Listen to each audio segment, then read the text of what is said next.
Holy shit, my friends and family. Here we are with the Warrior Poet Project podcast. It's been a small hiatus. I apologize, as always, about that.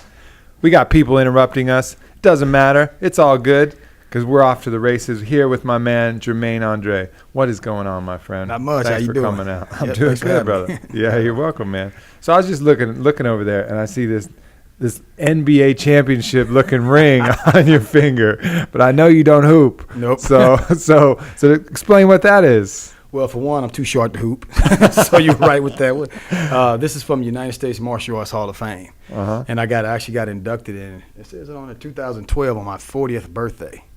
So as I was going over the hill and getting old, they gave me something to make sure I didn't get too depressed. They said, "Look, we know you're old, dude, but well, hey, maybe man, they just didn't want you to. They just didn't want you to fight him anymore. They're like, listen, they try to give me induct this guy. He'll stop kicking our ass. He'll leave us alone." Exactly. Yeah, for sure. So tell us a little bit about. Obviously, that's like it's like one of those movies, where they show you like the end part first, and then you got to go back to the rest of the story. Right. So here's the end part. You got a big old badass ring for the Martial Arts Hall of Fame, but there's a lot of fucking work to get along that path. So take us all the way back to the beginning, man. Ooh, well, when you say beginning, I'm gonna let you choose. I want the I'm very like a beginning. big menu book. Yeah, I want. We don't have to go too slow, but I want to go all the way back to the start. Okay, well, I was born at St. Louis. Barnes Jewish Hospital. No, I'm just kidding. You're like, wait a minute. Damn. We got a couple hours, not a couple days. Well, I tell you, I've been in the martial arts ever since I was a kid. And I was actually a fan. Bruce Lee, Chuck Norris, Jean-Claude Van Damme, and I used to play with the martial arts. And I even had uncles who'd been in the wars and stuff like that, and they would teach me things and stuff like that. But I ended up having to use the martial arts all the time to defend myself and to defend my friends. And so, I got good at it, because I play with it all the time. And next thing you know, I throw something, here goes a guy flying across the room. So I was kind of like, well, this stuff is working. So I started using it a lot. What were some of your childhood techniques that you liked? Sidekick. Sidekick was one of my favorite. And I always tell everybody. Chuck Norris. No, that was Bruce Lee more. Okay. Yeah, but no, Chuck, you're right. Chuck did throw a sidekick. Chuck threw a mean sidekick. That back fist and a sidekick. Yeah. But I even say today, I'd say to people, always to my students, I say, if God came to me and said, you only get to use one martial art technique forever, and that's it, it'd be a sidekick. Because you can attack with it, you can defend with it, you can kick and lean back, and then you can retreat. Fake, like, turn your head like you're scared, bam, throw a spinning sidekick. So it's got a lot of range to it, but the sidekick was my favorite. And then I started getting more into junior high school, and I was, as you can see, this is not a basketball, like say NBA Hall of Fame ring. I was shorter than everybody, so I started using my hands more. And I had an uncle who rose me in a lot of boxing also. So then I started hitting, and I'd shoot in and pick them up and slam them on the ground. So then I started kind of just mixing it up. Yeah. Early mixed martial arts techniques. Yeah. Early days. Yeah, it was, and I had a lot of street fighting that was happening, but I always was usually finding myself, standing up for my brother or something like that, and then you start getting that reputation, then everybody's coming after you all of a sudden, so I just kept developing and getting better and better. So you hone your skills in the streets, but eventually you started competing in some more sanctioned organizations, going through different, more traditional systems. So tell us a little bit about that. Well, actually, I saw the UFC on TV, the first ones when they first came out. Yep. And I said, I could beat those guys. I said, they're tough. They're not afraid. Yeah. You know what I'm saying? But I'm not seeing a lot of martial arts getting used, And I said, man, I got to get into this. So then that's when I decided to start competing. And where this all happened at is, like I said, if the rabbit hole goes deep. You just call me Morpheus. You know what I'm saying? I got the blue pill and the red pill here. Which one you want to take? The red pill is the short story. The blue pill is the long one. I like a little bit of both, man. Right. I don't like to choose. Well, that's why I tell you what. The story with me, as I came up through high school, I actually graduated high school. Right when I graduated, I had a girlfriend who I was really close to, and her mom lived in Wyoming, and she was dying of cancer. And she wanted to move back with her mom. And so I actually moved with her. To Wyoming? Yes, to Wyoming. From St. Louis, now. In Wyoming, now that's total culture change. You know what I'm saying? And so you were the black guy that was in Wyoming. The black guy, yes. But you know what? Wyoming was some of the nicest people I ever met in my life. Everywhere you drove, people just waved at you. Yeah. And I get mad. I'm from St. Louis. St. Louis is the hood. You don't look at somebody. What you looking at? We're going to fight. And maybe I'll be like, wait a minute. Can I jump and get mad at him for waving at me? Why is he waving at me? But they were just a super friendly town. Yeah. And we actually, her mom ended up passing, things were going. I had a job there, working fast food, not doing anything real. And things went bad for us. And there's not a lot of jobs in a cowboy town unless you're a cowboy. So we ended up committing an armed robbery together. Yeah, we went straight Bonnie and Clyde because it got really bad. It got bad to the point to where we were shoplifting food. Right. We'd go and steal turkeys and stuff. We were about to get evicted. It was the winter time. Our car was broke down. Is that effective to shoplift a turkey? Seems like that. It feeds you. It doesn't seem like it's so subtle though. Well, it was better than armed robbery. They don't send a task force looking for you after that. Somebody probably seen us doing. They were like, you know what, man, let them have it. It's food. Just give them that turkey. Just let them have it. So I ended up going to prison for 6 years. Wow. Yeah, the first offender. And I did 5 years. Well, I did 6 years in there. I did a year in solitary confinement. That's what I'm telling you. The rabbit hole is deep with me. But that's actually where I saw, the UFC, and I actually started a martial arts school in the prison. And right there, and the books I mailed you guys tells all about that. And started training inmates and even the guards. I earned the trust of the warden. He actually gave me the gym for certain hours to train and allowed us to fight. We fought bare knuckle in there. And that's where my start actually happened. They started getting interested in the ultimate fighting. Interesting. So how was your time spent? First of all, did you have to deal with the guilt of hurting somebody that you shouldn't, or was it just kind of a money thing? You got caught. How did that go for you? Well, it was I always like to tell people, anybody can go the wrong way. When your options, when you see this and it's the only option you think you have, you got no choice. And you put yourself in this position where, what can I do? I always say to everybody, well, what would it take for you to do this? Your family's starving, your wife's starving, you feeling like it's over, and I was always, like I said, I always got in trouble for sticking up for everybody else. I always got in fights, sticking up for people, sticking up for the guy who was getting bullied in school, and then I get into fight with the bullies and, and beat him up. Then here come him and his big brothers, and I beat them up. Then somebody go to the hospital, then I get in trouble. So it was always that. So here's my girl whose mom just died of cancer, and she's crying on my shoulder, and I'm feeling like, dude, I'm the loser of the century. We're about to get evicted. We're stealing food. Man, we got to do something. And I actually, when I was going to do it, she said, well, you're not going by yourself. I'm going with you, So I said, okay, well, fine. So, of course, nobody got hurt as far as, somebody getting shot or something like that. But you always have to look at things as, the golden rule keeps you straight. Yeah. Would I want somebody to stick a gun in my mom's face? Just if she's working her job right now. Some guy come in, with good intention, just trying to feed his family and stick a gun in my mom's face. That gun could go off, anything can go wrong, So when you think like that, that helps you to say, okay, that was wrong. Even though I was doing doing the wrong thing for the right reason. I was trying to take care of mine, trying to, help with my family. That was still the wrong thing to do because you don't want anybody to do that to yours. So, but as far as being on the inside, actually the place I was sent to was the prison was a rehabilitation prison where they actually believed in trying to straighten the prisoners out. So that helped a lot. The warden there was a really good man. That's cool to hear that story because you hear a lot of other bad, Yeah, well, it flipped. I went to solitary confinement for a year for a reason, And when I first went in, he told me, he actually said, you got a choice. He said, man, you're smart. He said, you don't belong here. What you did, anybody would have done. What I'm saying? These people were real. I'm gonna tell you something. When the sheriff was taking me away, he said, "You guys are too young to be going to prison like this, man." And I was like, "Yeah." And these are old cowboys. I'm talking real cowboys. He said, "Dead man tell no tales." And I said, "What?" He said, "Y'all should have killed the witness." I said, "Are you serious?" He just kind of looked back at me. I said, wow, that's some advice from the sheriff. Where were you when I needed you? Hey, can you still get it? You know what I'm saying? So they always kept it real. So the warden had this belief that, I'm not a better person than you because I'm not in here. Right. Maybe I had better opportunities than you did. Maybe I had better choices than you. My whole objective is to make sure you don't come back. So he said, you know, you got a good build on you. I'm gonna put you to work in the kitchen so you can eat good food. You know, we got $100,000 gym in there that you guys can work out in, and you're going to college or you're going to solitary confinement. So I said, well, man, I ain't got no money for no college. I'm from a poor family, you know. And he said, we'll pay for it. And I was like, well, wait a minute, where am I at? You know, I said, okay, yes, sir. You know what I'm saying? Yeah. So he had that kind of thing going. When I was in there, that place you didn't have any fights.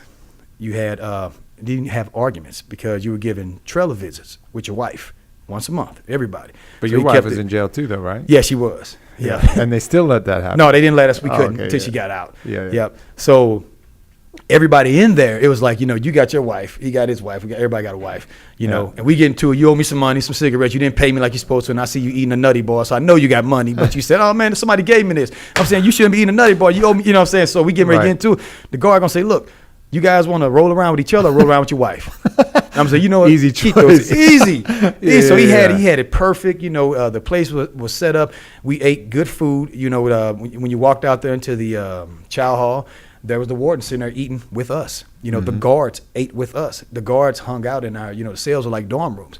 But his idea was, you know, you got to decide, do you want to turn these guys into animals and put them back on the streets and see what happens, or you want to give them some respect, some responsibility, and allow them the opportunity to become good people. Give them some choices and a chance. And so I did like 3 years under that warden, and then the politics changed, and a new governor came in.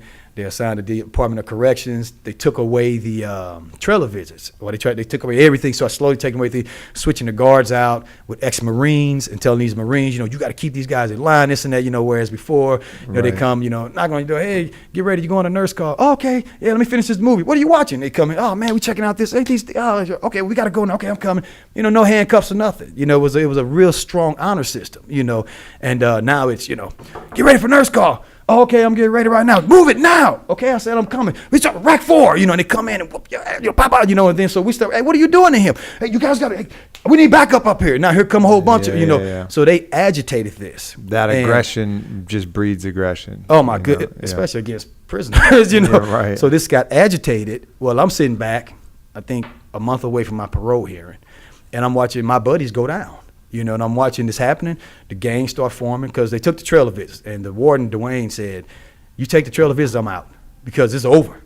You know, he knew you can't take a man from a woman. When you call the separation, it's game over. And they finally, the authority came where they took the trailer visits. So he quit. He actually quit and left. And all hell started breaking loose. You know, the Aryan Brotherhood started forming, the Crips, the Bloods, Black Guerrilla Family, all the Mexican Mafia, American Indian, everybody started separating and start going to war. Well, I've always been the type of person where, you know, I've never seen color. I've never understood it. You know, I've always, you know, and I've had people from all different angles try to pull me in all different. I don't get it. I can't just dislike or like somebody because of what I'm seeing here. I don't get it. So I never got, so I could always speak from that level. And I kind of started speaking to some of the head guys saying, what are y'all doing, man?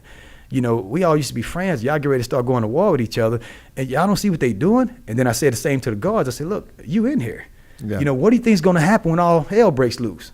You got to be in here. They're not in here. They collecting $1 million money. You know what I'm saying? So I actually got the whole maximum, medium, and minimum yard to stand together in a peaceful protest. And so they did not like that. So they came in with dogs and shotguns and took me off the yard, put me in the hole for a year. Wow. You know, yeah, it was pretty nasty. That's quite a fucking story. So that's the short. What about solitary though? I mean, how is that? Because I've often that I had a good friend who went there for some white collar issue that he had, you know, and they actually just stuck him straight in the hole because of some politic thing, you know, which was weird. You know, it wasn't even a violent crime, but he was in the hole for a couple months at the time. And like the only thing they gave him was a Bible, and he wasn't religious, but being in the hole with the Bible for 3 months, he came out a religious. You come out man. religious, That's you know, that's right. Because that was it. You know, he had like a little bit of light in that one fucking book, and that's all he had.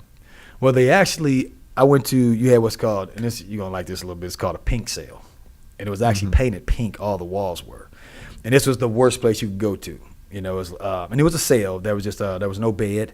You know, you had a toilet in there, and you slept on the floor. You didn't get a blanket, you didn't get a pillow, suicide watch, as they call it. So you froze halfway to death. This is Wyoming. You froze in there, and you all you had was your underwear. Well, they put me in there. You're only supposed to be allowed to be in there for, I think 2 weeks. They put me in there for like 30 days, longer than they were supposed to. And then eventually I got moved, like I said, that's the longer story of how I got moved. I went through some things in there in my mind and said some things to a guard and made some things happen. But they move you, then you get moved to what's called supermax solitary confinement, where there's a tier of 12 cells. And you all are locked down for 23 hours, because they still don't have a lot of room in the prison, so they still have to put you on a tier, and you get an hour out to take a shower. You get to walk the tier to the shower, and you get to hang out. If you behave, they leave you out. And you got these little things called bean shoes. They put your food through. You see on TV, they slide your food in a little hole like a rat. Those stay open, and if they leave that open for you, that's like the shining light, because then you can see across the other inmates, talk to each other, and we all mastered. I'm talking like within 2 weeks, sign language. It was bad as hell. I came down there and I'm like, what are you guys doing? Sign language. And I'm like, how did y'all learn that? They got class here, you'll learn it. And we all just, we learned how to do it, and the guards could never pick up on it from us because, of course they could see down the tier, but they couldn't see our fingers close enough. So we all mastered this sign language. We'd be signing each other, and doing stuff like that. But actually, I wouldn't take $1 million to take away my solitary confinement experience. Because when I went, I went to solitary, I was 3 weeks away from a parole hearing, to go back to my, my woman, my family, everything. And me standing up like that, I knew that I was probably going to get taken out because it was, the system was agitating, and the new warden who was in, he was just horrible. He was one of the meanest guys on the planet. You know what I'm saying? And he was trying to take everything and everybody down. He was looking they were trying to lock the prison down. Right. We got these problems. We need this money to build a new place. You know what I'm saying? So I knew I was going down, but I said, I can't not stand up for my friends. I couldn't feel good not doing that. So I lost my parole, of course, but while I was down there, you get all kinds of things happening in solitary, burnings, I'm not people, toilet paper and messing with the guards and all this. And Wyoming's old school. You got, AIM, American Indian Movement, Mexican Mafia, all these hardcore people down there. And all of them knew who I was because of what I had done. I led everybody in this, this protest. So everybody respected me. Well, I still, like I said, I wasn't a cop hater. I never hated cops. I never hated guards. So when they be messing with the guards, I just be in my cell, knocking out push-ups, shadow boxing, boom, boom, hitting the wall with my elbows and shins, just doing martial arts. So one time a guy asked me, he said, hey, Bam, and that was my name in the Bam Bam. Hey, Bam. I was like, yeah. He said, man, why don't you ever, F with the guards when we do? And I said, because they're not bothering me. He said, they're bothering you by keeping you locked up. I said, no, me putting a gun in somebody's face got me locked up. Right. And he's like, oh, no, bull crap. Well, they did this and they robbed this and they did this to your people and my people. I said, yeah, and our people did some things too. I said, but everybody came together to give us something where we shouldn't have to do that anymore. I said, so I'm not making them responsible for me. That guard didn't do anything to me. And I said, second of all, I said, that's the dude who's serving your food, you idiot. You think he didn't piss in it? When I said that, it got everybody's attention. And we had some old mafia heads down there. Yeah. And one of the mafia heads was like, that's a good point, Bam Bam. And once he says, everybody just started kind of listening. Yeah. And so it came up to the point, and I said, I started arguing with the guy. I asked him, I said, look, man, I said, one thing I'm not about is about bullshit. I said, I'm just going to put it to you like this. Everybody sitting here, you got anybody you care about. For real. Now, let's cut the tough guy stuff. I said, we all down here in the hole. We the toughest dudes on the planet. We got terrorists down there, hostage takers, we got them all. And we all in here. I said, so let's cut the bull crap. I said, anybody got anybody you care about? Everybody, yeah, I care about my mom, my sister, this and that. I said, okay, if something was to happen, somebody broke in that house with a knife right now, I was going to cut her up and do everything to her. Who you going to call? And one of the guys said, 911. I said, exactly, the cops. So quit acting like, I said, everybody quit being fake. You know what I'm saying? Yeah. So everybody playing this little tough guy role. When it come down to it and you need help, you dialing 911, fool. So everybody down we supposed to, we supposed to be the realest people on the planet. I said, that's all we got. Yeah. Is that we supposed to be 100% real. That's why we locked up, because we said, F this. I'm standing up and doing what I feel I should do. The last thing we need to do is be down here acting like some punks, you know what I'm saying, and picking on, female guards and dudes who just down here just doing their job. They if that's the case, then bust out or something, but picking on this guy. So that ended up, kind of setting a tone. Well, then they would hear me, like I said, I'd be working out. And one of the inmates happened to see me, because I told you we get out for that hour where they had what's Yeah. called a day room, and I take a shower, and I was doing some katas and shadow boxing, and he saw me, which I was trying to kind of keep hid, because a lot of these guys, even though they knew who I was, they didn't know of me. I've been on the yard already. A lot of people knew I knew martial arts stuff. But that's not the kind of thing you want to do. You don't want people to think you're a badass in prison, because you're gonna get challenged. Right. So he saw me, and he was like, and I went to lock down. He said, "Hey, Bam, why don't you show us something that you was just doing?" I'm like, "What?" Man, I seen you. Who changed you? The Chinese? He start dropping all these names. You CIA? What's? I'm like, oh my God.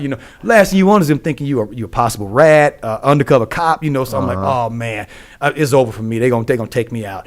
So he's asking, and so everybody started kind of breaking in, and he started talking crap. They're like, what was he doing? He was doing that march. I'm telling you, man, the Chinese or something trained him. You from China? What? He's saying all this stuff. Well, he took over the whole prison, this and that and this, and he did this and that, and he took out 15 guards. Man, I ain't taking out no 15 guards. The story getting better as you going. You know what I'm saying? So I'm like, oh man. So everybody starts tuning in. And they want to do all that martial arts stuff don't work. So I'm telling you, man, he'll whoop your ass with that stuff. I'm seeing him. I ain't never seen nobody moving like that. He's just talking up, sitting like, oh man. So then of course the old mafia head guy who with the quiet voice, he's like, hey Bam, come on man, just show us a little bit. And I'm like, nah man, that ain't what it's for. I said, I just exercise with it. And he's like, Bam, come on man, we all been locked down here some of us been down here for 4 or 5 years. It'd be nice just to see something. So I was like, so it got to the point where I couldn't say no. Right. It'd be an insult. So I was like, crap. So I was like, all right. So I was like, so I start doing everything and ended with a backflip. Bah! And I stop and I just kind of, walk up. Everybody's like, holy shit, man, you see that? I told you, kid. Oh my God, I've never seen it. And I didn't know how fast or anything I was. I just trained all the time and did everything. That's what I did with my spare time, especially since I was locked up. I said, well, I'm locked up. At least I'm gonna do is take care of my body, and I'm not gonna eat junk. I'm not gonna smoke cigarettes. I'm not gonna drink coffee. I'm not gonna watch TV. I'm gonna work out and do everything I can to come out of here the best that I can. Yeah. And so I was really good, and I didn't even know it. And they saw it. So after they saw it, one of the main knuckleheads said, "Yo, Bam, man, you teach me that stuff?"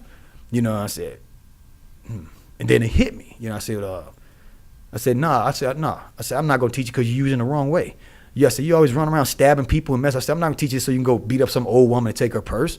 He said, man, I wouldn't do something like that, man. I said, no, this stuff is supposed to be held in an honorable way, man. Yeah. And so he's like, I would never do. I said, all right, I tell you what, you start saying sir and ma'am to the guards, and then I train you. So I thought that was it. Yeah. So I lock it down. We going through our days. A couple of days pass, and I'm sitting in my cell, and I hear, yes sir, yes ma'am.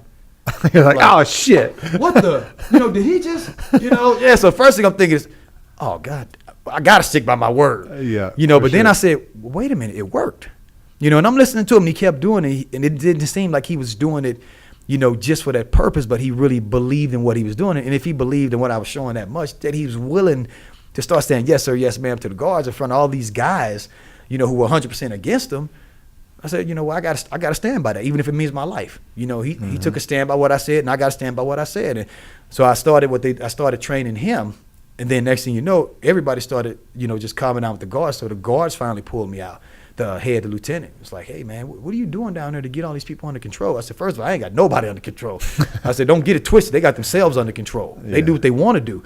I said, I just kind of hollered at them, man. Y'all in here with us. You ain't my enemy. And they were like, the lieutenant was like, man, we appreciate, you doing that. You need anything, Yes, I do. Vegetarian meals. Can we get a TV for the Super Bowl? This and that. I started just breaking. He's like, we'll get your TV down there for the Super Bowl. I was like, right now. So that's how it started. So I came back down and kind of let everybody know. And they, I started eating vegetarian food. They started sending the vegetarian food for everybody. So that whole tier just went. So it got to the point where they started letting us out 2 at a time, where I can train them in the martial arts. And we can spar and work out and everything. And then when I came out of solitary, the yard warden pulled me in and said, I heard about what you did down there. How would you like to, continue that on the maximum yard? I said, well, definitely, man. He said, well, I just want to make a deal with you. I said, what's that? He said, if any badasses come in who think they're badasses, can I send them to you? I said, oh, yeah. I said, please do. I said, you have to let us fight bare knuckle. Yeah. And he said, no, you're going to kill somebody. I said, no, that's not what I'm trying to do. I said, I'm not trying to break people down. I'm not trying to hurt them. I'm trying to help them to get real. Everybody come here with that bullshit because I came here with that bullshit to the guards, put it on me and whoop my ass one day, with clubs and grenades and everything else. And the lieutenant told me, Jermaine, no, you are a badass and we look at you like that and we will always approach you in that manner. And when he said that, I said, thanks. You know what I'm saying? But it made me get real. You know, okay, I am a bad, so I can't be, you know, putting myself off like this, or somebody gonna put a bullet in my head. Yeah. You know, so I said, I'm just trying to give them that same thing, that all this stuff you bring in is bull crap. Let's find out what you really made of. And I said, you know, and they're gonna have to hold respect. You know, if any of them get any write-ups, anything I see, anything weird, they off the team. You know, and so the warden's like, you got it. You know, we'll set a ring up and let you guys have some fights sometimes and stuff. So that's where we started at. How many fights do you think you got in under that system? Oh my goodness. Well, I had an actual boxing match with gloves in the ring. They actually used to open up the whole system and let the town come in and watch us box. But as far as bare knuckle, that's what we did almost every day. You know, and we'd get up and run, we'd get up and train, we'd lift weights. You know, we'd lunge. We took every dumbbell on a rack and put it out for lunges. And I just said, see where you can make it. You know, 10 sets on each one, and we just climb, and then we kick each other to death, and then at the end we'd wrap up with just hand wraps, and then we sparred. You know, and of course I was always the best. You know, and I always tried not to bruise people's faces, so that's why we kick the legs and everything and take them out, just tear their legs up and stuff. But when they wanted to move up to instructor rank, then they had to actually fight me bare knuckle, and so that ended up kind of nasty sometimes. You know, like I said, I was never trying to intentionally, you know, hurt anyone. It's a fucking bare knuckle fight. It's the martial art. It's the martial arts, and I had to show you reality. You know, that's one thing they had to know. I remember one of my guys one time asked me, "Man, does that bull crap with hitting people in the throat work?" So I said, "Pow!" I hit him in the throat. He's like, "Man, what'd you do that for?" I said, "You asked me if it worked. You could have answered." I said, "But you wouldn't have believed me." You know, okay, I could have said, "Yeah, you're right. I did ask you." You know, I said, "But now, what's your favorite technique?" Yeah, hitting the throat. I said, exactly. So now you know you got it if you ever need it. You know, I always want people to have a sense of reality while we're in there. I think, you know, that's one of the reasons I tend to get along really well with, you know, a lot of fighters is even fighters. Obviously, your situation was on the extreme end of that, but even the people who are training to go into a cage fight, be it amateur or pro, you're facing a lot of your own demons when you're doing that. Yep. You're finding out what's really inside of you. You know, all of these ideas and things that you have in your head about what you are, what you want to be, what you think you are, what you're doubting about yourself. You put that shit to the test. And if you pass that crucible, you know, you come out a different person. And it's the same with some of the plant medicine stuff that I do as well. I mean, going to a serious, you know, ayahuasca journey or a boga journey, you're going to see what kind of shit you got inside. Yeah, you're gonna see you. You're gonna see you. Yeah. and anybody, you know, one way or another, I think everybody needs to have some system that allows that to happen. Otherwise, you just get off in this fucking fantasy land of you get off in what the world wants. Right. You know, the truth to the matter is, you know, we're all puppets. You know, all day long we have to censor ourselves, edit ourselves, behave certain ways to be able to operate and function within society, which we have to have. We have people running around out there butt naked. I don't want to see that. You know what I'm saying? So I'm not against those rules, but man, training is it. I tell everybody. I don't mind if people run around butt naked. What do you think? If people run around butt naked, it'd be fucking fine for me. If there's 10 people running around butt naked in the parking lot, I'd be like, that's awesome. Look, all these people are running around butt naked. That's great. Well, see, this is where we disagree. I don't want to see that. Now, wait a minute. There might be some girls I don't mind seeing, but that's as far as I mind. Let them all. Let all the crazy animals out there running around naked. So, but I always tell everybody, you want to find out what somebody's truly made of, train with them. Yeah. You know, I say that when people, martial arts students come in, I'm going to find out everything I need to know about you in, you know, a 45-minute session. Yep. When I work you out, I'm going to find out what you think about yourself, if you give up, if you quit, you know, if you're a learner, you know, if you're arrogant, if you're humble, you know, you're going to find all that out when you start getting fatigued. Mm-hmm. When you start getting fatigued, that's when the real deal come out, man. You know, you start realizing. For sure. So this is like the ultimate fertile training ground for a young tiger. So you come out. Wow, that's funny you said that. Did you read the book yet? No, I have the book. So did you look at the cover? I looked at the cover. Because we were called the Muay Tigers. Yeah. Yeah, I saw that. So, but then you came out, and then it's time to, you know, to step it up. So tell us a little bit about your career, some of the highlights, some of the things that went from there. Well, the first thing you have to understand is why I fought. And that's a really fun one. When I was, you know, of course, when I had my martial arts school in there, to me, a student was like family. That was blood. And I had a lot of great students. And there was actually one of them who asked me, he said he wanted to fight. He said, man, you know, it was actually the one who, the first one I started training. And his name was Tony. the first one I started training, and he said, do you think I could be a champion? Well, he was a guy he came from a horrible background. His mom was, she was on the streets and stuff like that. He'd been around these horrible guys that beat him all the time and treat him really bad. So he hated men. So I said, if number one, you hate men, so you would destroy them, because you don't want to let any man beat you. Yeah. I said, and you got tons of talent, tons of skill, you're strong. I said, yeah, you definitely could be a champion. Well, he said, well, man, how would I get into it? Do you have connections? I said, no, I came here when I was 19 years old. No, I don't have connections. I said, but I said, all you have to do is come out and just start fighting. And so the conversation happened. Well, what happened was I told him I'd start fighting. And we actually set a plan, and it was for me to come out and start fighting. But I said, it costs to fight as an amateur. You don't get paid until you make it and become something. I said, so I'm from a broke family, when I come out there, I got nothing sitting waiting for me. It's zero, or less than zero is where I'm starting. I said, but I'll start fighting if that's what you want to do, because I'm really interested in continuing the school, so that not only when you guys come out, you got something solid to come to, if you want to fight or whatever you want to do, and for people even out there who want a good sense of some really real martial arts that come from a real serious, strong fighting background. So I said, it's a good idea. So I said, I don't want to be a fighter though, but I'll fight. I'm the sensei. And when you come out, I'll put you into the fight game and I'll pull out. Well, so I'll have a part-time job, be fighting amateur fighting. When he comes out, I go to pro or big-time fights, quit my job. He works the jobs, pays the bills. So we had that plan, and it happened just like that. I came out, started fighting.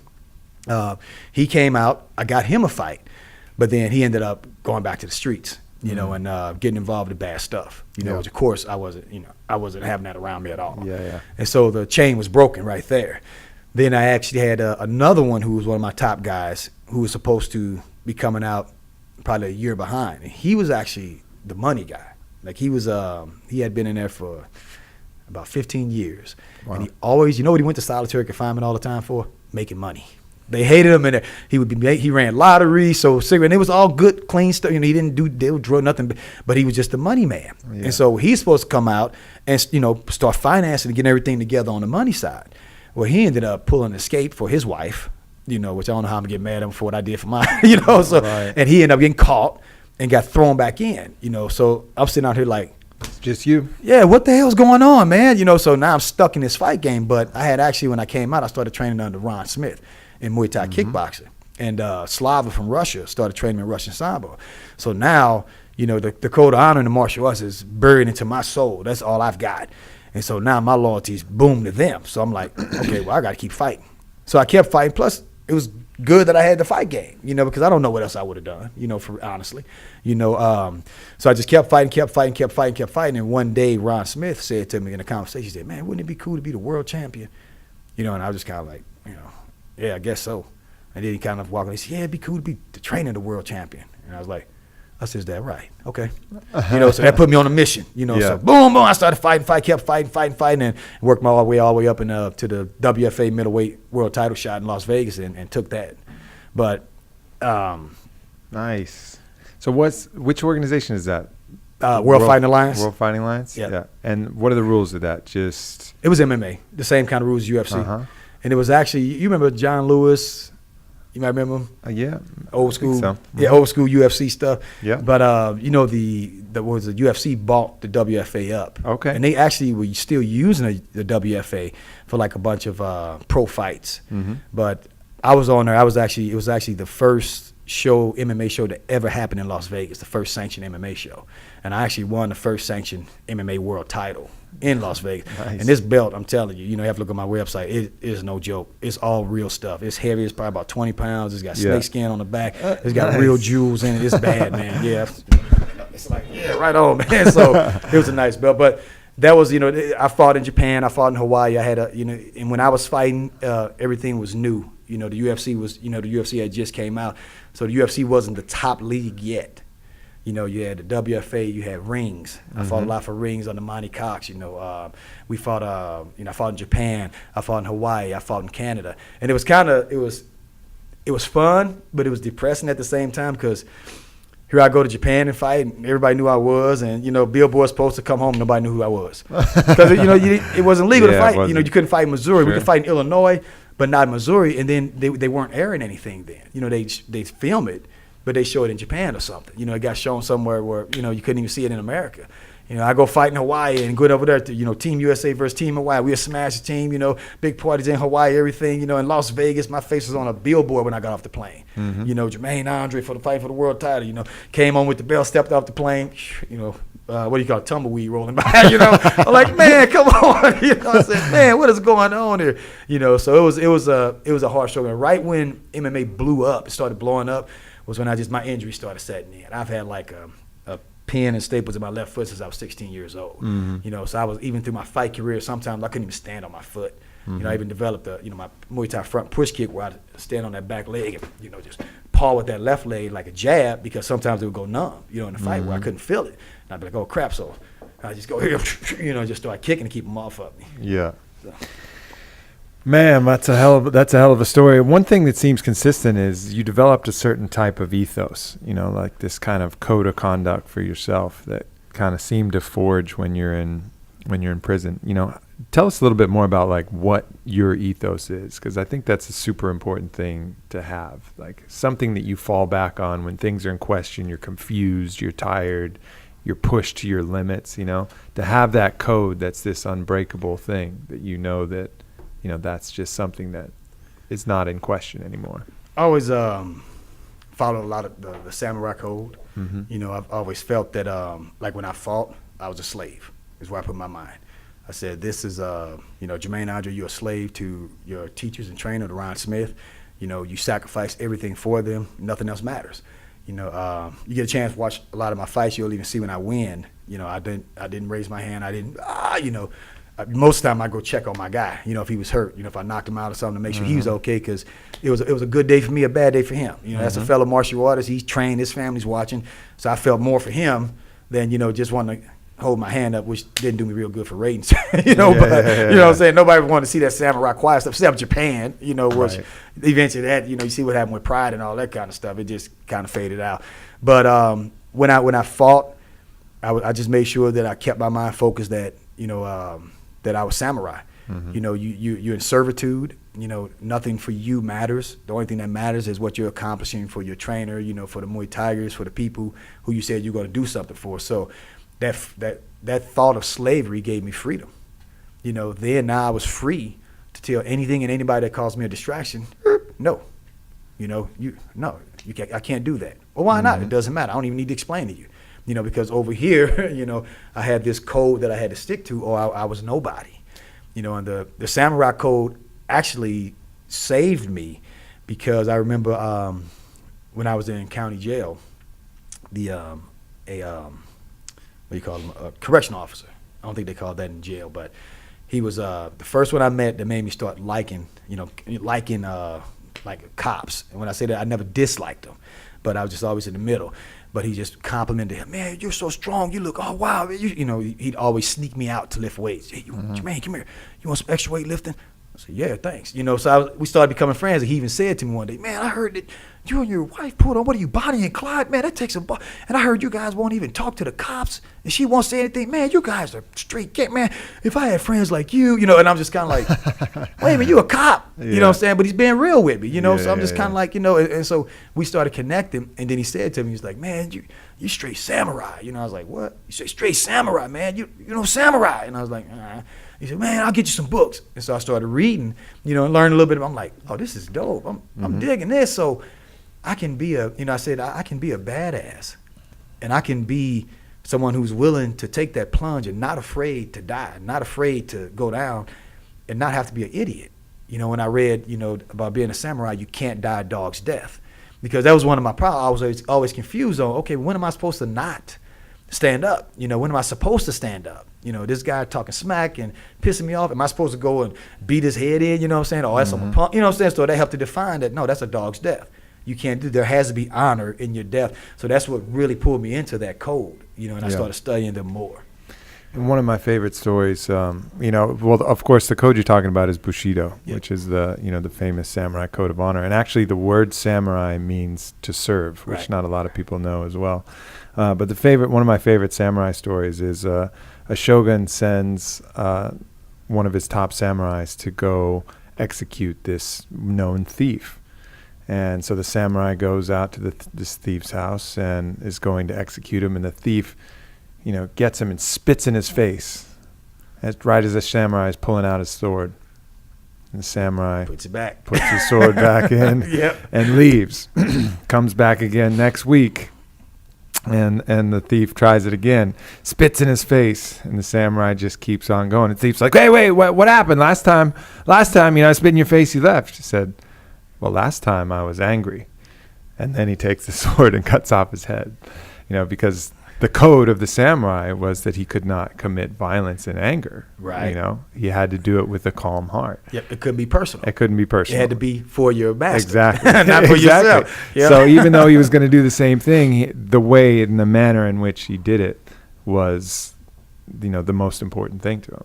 And that's what having that code can bring. And a lot of us don't have anybody in particular that we feel that necessity to want to serve another individual, because other individuals are fallible as well. But for a lot of people, you can put a higher ideal as something that you'll serve. Right.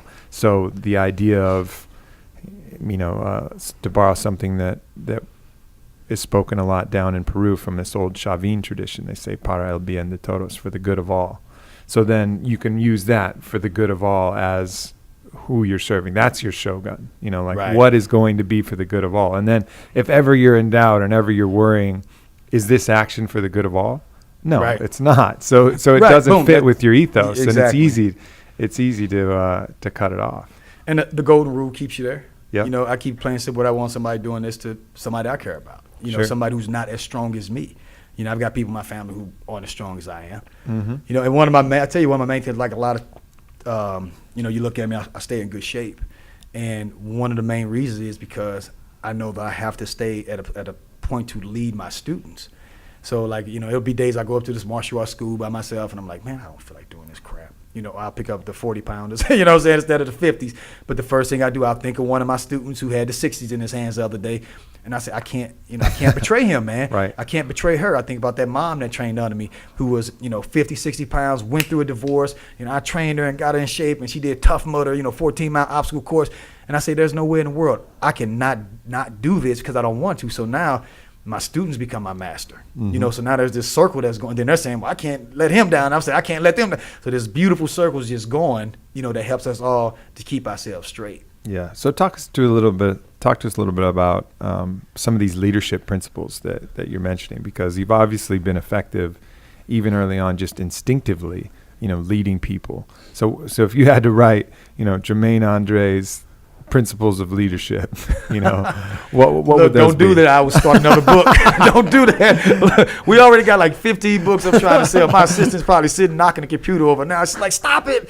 I'm trying to get him to stop writing books. I like that though. Too late. The idea is planted. Well, I mean, you have to be careful of who you lead, for one, Mm-hmm. especially when it comes to, the martial arts. The martial arts is you turn a person into a weapon, so you have to be patient in training them, and which is something I'm actually seeing a lot now, especially with the MMA world.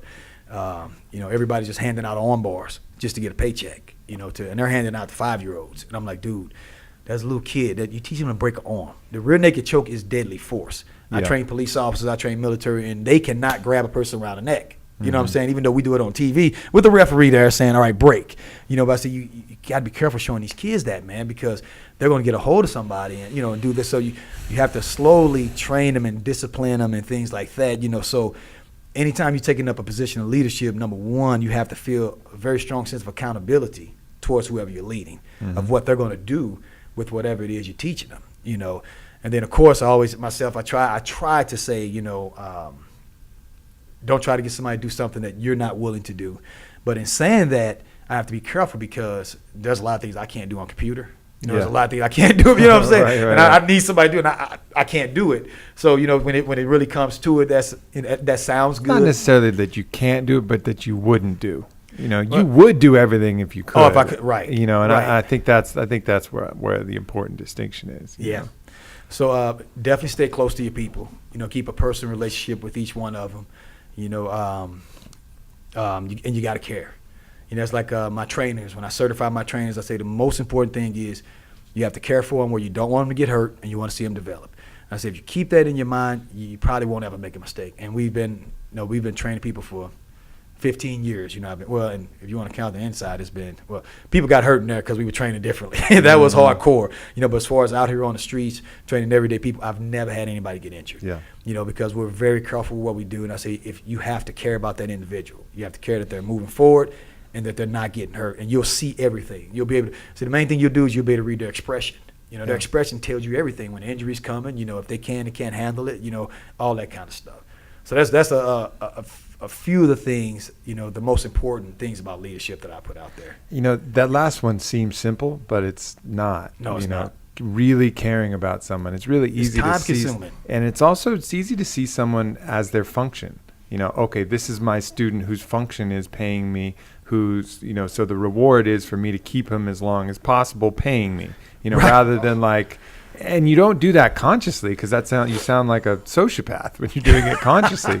But like, it's easy for the brain to think of people in function, like this person is this function, this person is this function, right. Rather than this is a human, an imperfect as we all are, who has these dreams, aspirations, goals, struggles, challenges, and like really connecting with them as a human. Or right. It doesn't even have to be a human. It could be an animal, a horse that you're riding, or a dog that you have in the house. Like connecting with them, not as their function, like, oh, you're my means of transportation, or you're supposed to be my friend, or blah, blah, blah, but really connecting with them as an individual, autonomous being. Yeah. Or even looking at the fucking earth. I think about all of the people who do these, horrendous environmental catastrophic things to the earth. And I think about it and it's like, if they really actually cared and loved for the earth, they wouldn't do it. Right. Because only a complete psychopath would hurt someone or something that they love. Taking care of them, right? That they love. Yeah, exactly. But instead they see it as a function. Oh, this place is a place that provides me resources, right, which allows me to do it. So instead of seeing the entity, they see the function. Yeah.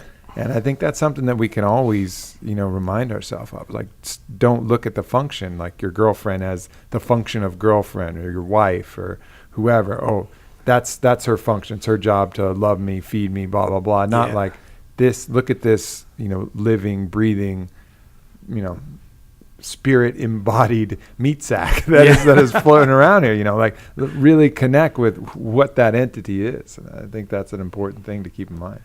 Well, and that makes it really hard. I don't know if you ever had a chance to read Kodo, but they say in that book that, for any martial art instructor to think he's going to become, a millionaire from it is an idiot. And, of course, we hear all kinds of things that we're like, whatever, man, I'm getting ready to do this. You know what I'm saying? And I'll tell you what, I've lost so many students, especially youth, because parents want me to rush things. And I'm like, no, I'm trying to slowly develop him. So I get stuck in that position of, sensei and businessman. Mm-hmm. And it's like, okay, but I got people counting on me business wise, or else, I'm a horrible businessman. You know what I'm saying? Because I'm sitting there saying, okay, if I tell this mom or this dad what they want to hear and say, sure, no problem, I'll give him that, he can do this and that, they get ready to put $5,000 on the table.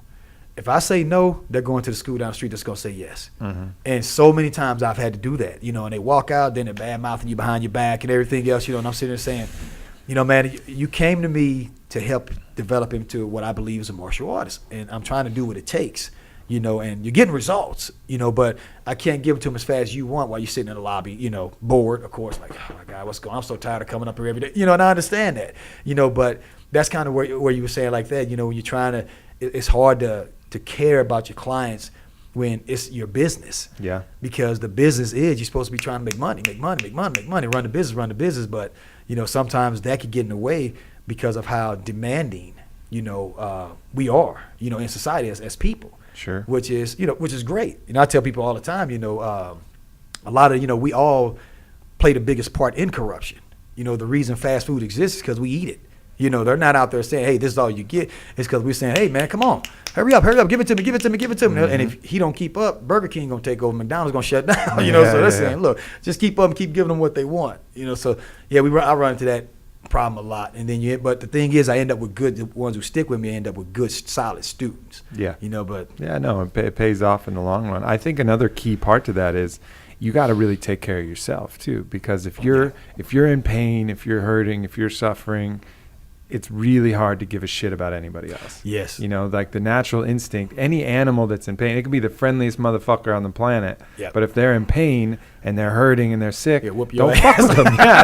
They will lash out. They don't give a shit anymore. You know, and that's the same with people, you know, and that's, you know, I'm running a company now that we're getting close to 50 employees, and we have our own customer service. And everybody here looks good too. And it's important that everybody's happy, because every interaction that they take, you know, with any customers and anything like that, if they're unhappy in their position and they're not fulfilled and they're not, you know, really cared for and treated with the utmost respect, that's going to flow through to everybody else as well. Definitely. I mean, it's a cycle that perpetuates. And it's super important. And even in those, you know, stressful situations, you know, remembering that, just to keep that in mind, you know, take care of yourself and then see people as people. I mean, that's just, if everybody just did those simple things, you know, because you look at some of these fucking things that people write about each other on the internet, like YouTube comments particularly, and forums and stuff like that. It's like, if you really had to say that to the person and watch them get sad because you said, you know, how ugly they were, how fat they were, or whatever, could you really do that? Could you really look them in the eye with those mirror neurons firing and say that to that individual? You know, no, but because it's some fucking anonymous game that they think they can do. Well, that's what happens with all that cyberbullying. Because they don't see people as people. Right. You know, and they're suffering themselves too. They have some probably, you know, serious self-love issues, you know, which is also why they're lashing out. But those simple principles would correct a massive, massive rift. Well, that's one of the reasons I flew down here to do this. You know, and my guy Billy's actually one who connected us, and he's like, "Oh man, you know, I'm telling these guys, this show that you got to, you know, you can do it over the phone." And I was like, you know, well, how long is it gonna be? You know, this is a 5-minute interview. You know, 2 minutes. You know, he's like a couple hours. I'm like, couple hours. I said, okay, I like that. You know, so we can really talk instead of, you know, just, you know, all right, God, get out of here now. You know, next thing on, you know. So I said, well, but yeah, if we're gonna do this, man, we got to sit down and look at each other. You know, and that's what people are losing nowadays. They're losing that connection, that, you know, that communication. You know, and I got a thing that I created. I call the cure to everything. And I always tell everybody it's compassion, understanding, respect, and education. And if I say, whenever you meet somebody, first just have compassion for them automatically. And think to yourself, I have no idea what he's been through. I have no idea what he's been through. I have no idea what he's been through. And you don't know, if I had to go through what you've been through, I might have blew my head off many years ago. So I'm gonna give you compassion first. You know, then understanding. Try to understand where you're coming from. You know, okay, why you do the things you do, why you did the things you did, you know, and try and get a sense of true communication instead of being immediately judgmental, you know, and then respect. Well, that's the opposite. Judgment is the opposite of compassion. Exactly. You know, it allows you to create some barrier. And I think, you know, you have to be really careful of that, because that idea is really insidious. It gets in your head, even if someone else around you is doing it. I remember I was on a medicine journey down in Peru, and someone there was saying, awesome person, but had some judgments that he was carrying about some other people, and he would mention them, and I really respected this individual. And so even though I wanted to reject those judgments, they had found their way in my brain, you know, and so his ideas and his judgments about these people, I was like, it would sit with me uncomfortably. I had to like actively work to try and that crap try out. and remove it's like a virus, them. man. It is. It is. So, you know, you got to be careful. Like, you can really easily poison the well with somebody, you know. Well, with just a word. Just a word. Yeah. And better is to just understand that, you know, we're all in varying degrees of our process. Right. You know, and that's okay. And anything, you know, any attribute that you see, you can probably find at least the bud of that in yourself. You know, any kind of, if someone's angry, if someone's disrespectful, if someone's mean. I mean, even acts that you find despicable, you know, you can still have compassion for that person. I'm not saying don't stop it. I'm not saying if a robber comes into your house, you know, and trying to kill you, you can't be stupid. I understand that you want to stab me with that knife. No, you fucking shoot him, you kill him, whatever. You gotta stop that shit from happening. But at the same time, do it like the samurai, with compassion, knowing like, you know, this is just what needs to be done. I'm not gonna let you, impinge upon my right to live. Right. You know, but I'm not going to do this with joy and where I want glory to kill of somebody. vengeance. You know, I'm going to do what I have to do and feel bad about it, you know, Right. because I took a human life, you know. Right. And I don't know why you were doing this. Maybe his kid was starving. You know what I'm saying? Yeah. And you find out like, oh my God, that's, you know, this gives a good example. I was training a security team Sunday, and they were all bouncers, big boys. And one of them said, hey, you know, I came up, so we were talking about imminent assault. You know, an imminent assault can be a bald fist, a curled lip, anything. Like I was teaching him about it. And he said, well, hey, I came upstairs one time, and this guy was arguing with his girlfriend. And, you know, I walked over to him. I said, you know, hey, what's going on here? And he put his hand on my chest. He said, is that an imminent assault? Do I have the right to punch him in his face? I said, yes, it is imminent assault. He's like, okay, yeah. I said, no, hold up, stop. I said, come back over here. I said, now, why did he put his hand on your chest? Well, I don't know, but he touched me. I said, wait a minute. Maybe he didn't know who you were. Maybe he thought you was somebody coming up to hit him, and he was just trying to stop you. I said, so you want to knock his teeth out for that? Yeah. Do you feel that's right? You know, and I said, how do you know when he was arguing with his girlfriend didn't do something super wrong? I said, how many of us in this room that wanted to knock our girlfriend out before? You know, all of us probably have. You know, hopefully none of you have, but everybody. So you can't always want to jump on the girl's side and beat the crap out of the guy and play, you know, superhero. Yeah. That's not what it's about. He might be the nicest guy in the world. And he just put his hand on you to stop you from approaching him. And I said, if you'd have knocked his teeth out, that's what's going to come out in court. And the jury going to look at you as big as you are. This guy's standing 5'3". Even if it doesn't come out in court, you know what's right. Exactly. You know, like what's right. And some people, you know, I have some buddies who are great street fighters. And, you know, it's fun and tempting to just kind of go along with the stories. But I know that there's some people who are getting their ass kicked that really shouldn't have gotten their ass kicked. Definitely. You know, just something that would have been really easy to just be like, okay, whatever, dude. Right. You know, and just walk away.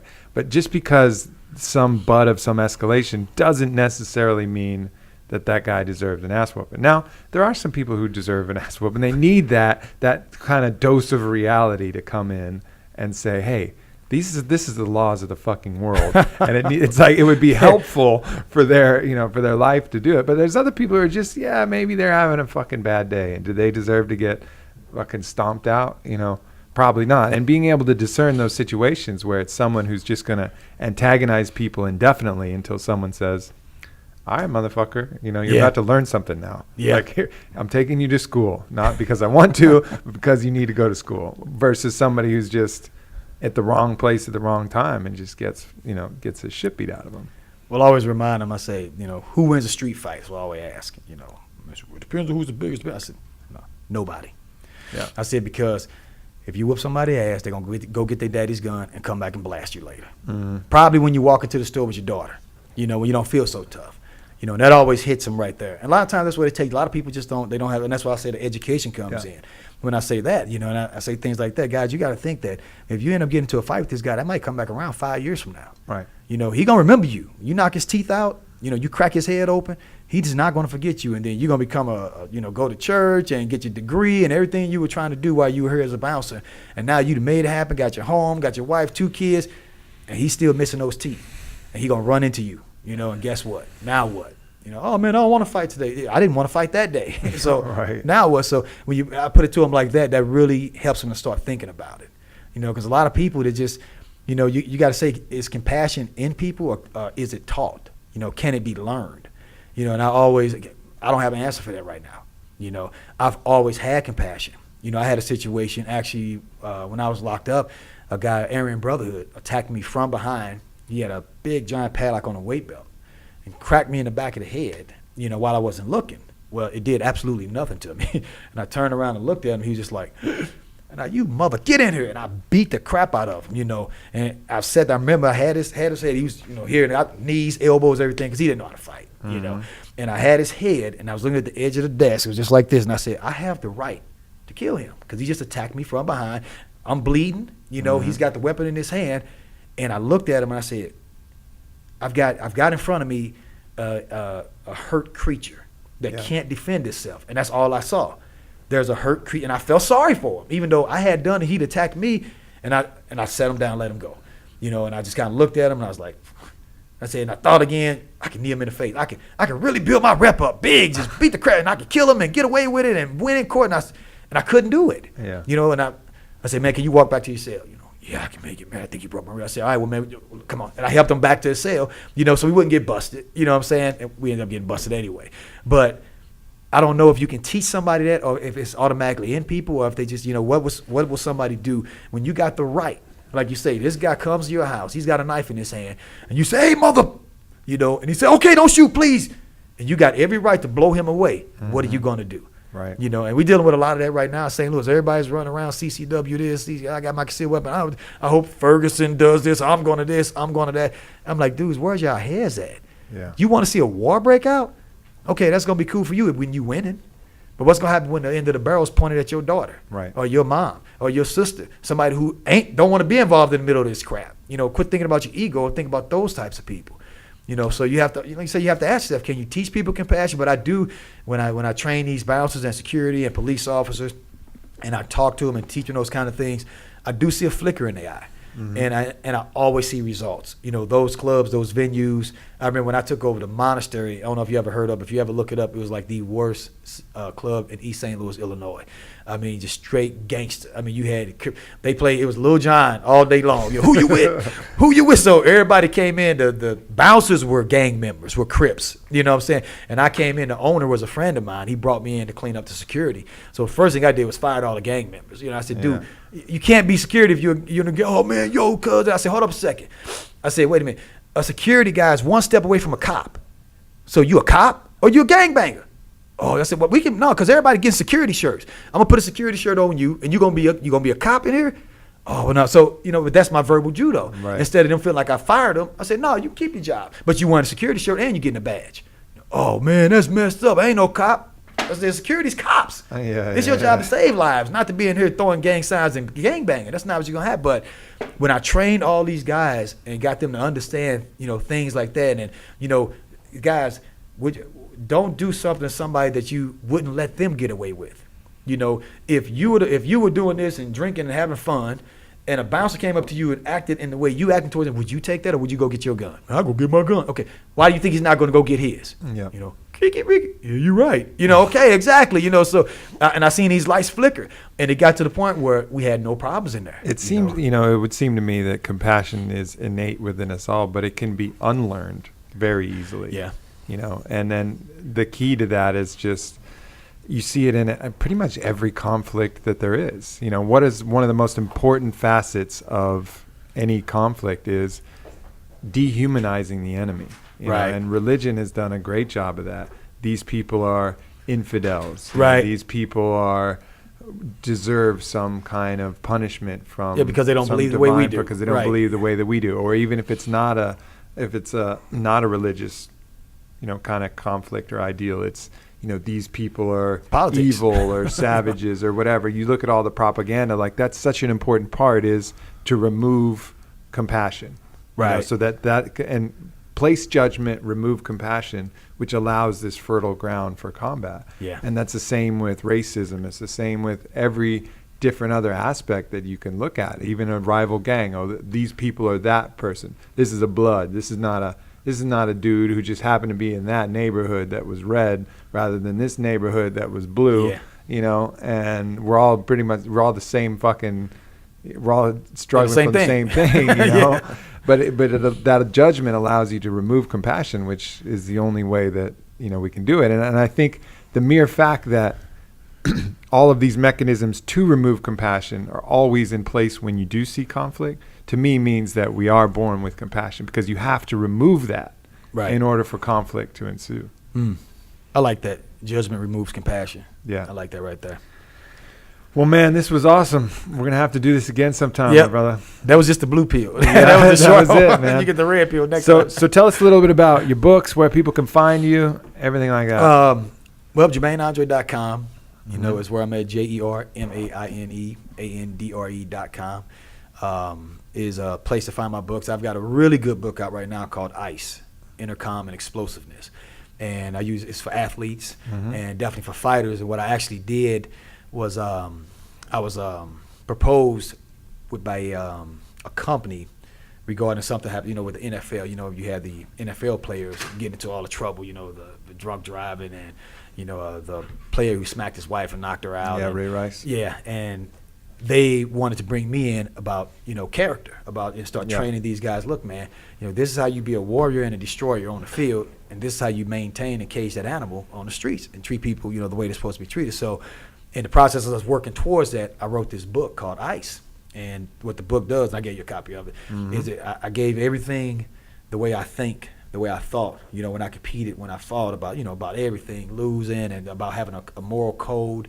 I gave codes that you can follow to help keep you in order, about your entourage and things like that, just all that stuff, plus some of the workouts that I did that helped to make me, give me, real strong legs and things like that. So that's a really good one for, athletes, for pro athletes, amateur, high school, intramural, anybody like that. Yep. Plus I've got another book that I wrote that's really good. It's called The Fighter's Bible.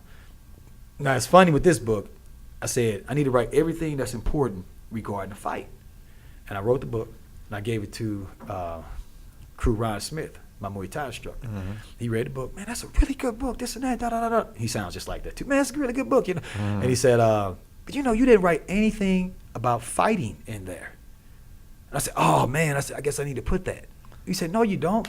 Wasn't it the most important stuff regarding fighting? I said, yeah, what happens outside the arena, dealing with your affairs and your flight and your life and your diet and showing up to the, and making sure you make weight. And I covered all of that stuff, and never said anything. And it takes you all the way up to walking out to the ring. Yeah. And then that was it. That's all I covered, So that's a really good book to help people to prepare. But that's where I saw all of my flaws in my fight career was because of what was going on outside the ring, not because of what happened in there. It was what happened before I went in. So that's a good one there. And then, of course, Muay Tiger is the story that we were just talking about. You got the tip of the iceberg. There's some, pretty wild stuff in there. It's a 17 and up book. You have the unedited version, so no editor's been through there and taking stuff out. Oh, get this out of there. That's So I haven't released it yet. And what I do is I'm just allowing certain individuals to read it because we're just not ready to put it out there yet. But that's the spot to find it. And one of my main things, I like training people in Muay Thai kickboxing, especially for MMA. That was what I used, in my MMA fight game was, Muay Thai and sprawling. Of course, I knew Jiu-Jitsu and Russian Sambo, but my main thing was to knock people out. And my passion is security, police, bodyguards, because they're the guys who are out there putting themselves in position to protect others. So they need to be the baddest, and I haven't said this yet, motherfuckers, in the world. And I tell them that all, and I even tell cops, I said, dude, and look, I've been in the joint and everything, but you're dealing with the real deal. And if you're afraid to get trained by me, wait till you run into another Jermaine Andre out there who ain't on your side. It's going to be over for you. He's going to destroy you. And there's a whole bunch of them out there, and that badge means nothing to him. So.